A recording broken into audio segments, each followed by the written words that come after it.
লাআল্লাকুম তুফলিহুন। সবাই বলেন সুবহানাল্লাহ।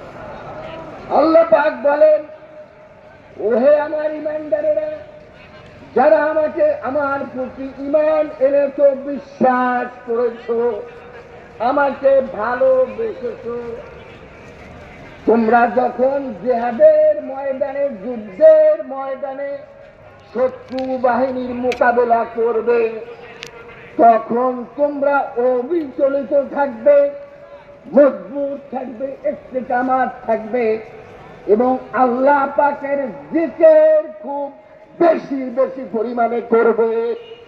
তাহলে তোমরা সেই যুদ্ধে, জিহাদে জয় যুক্ত হতে পারবে। কে বলেছেন?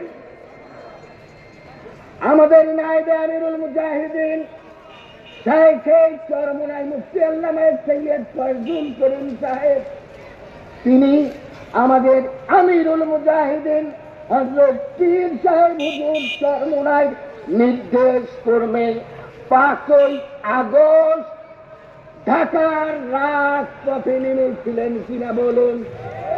তার সাথে ছিলেন অনেক মুজাহিদ ভাইরা, আমার মনে হয় অনেক জিন এবং ফেরেশতাও ছিল তাদের সাথে।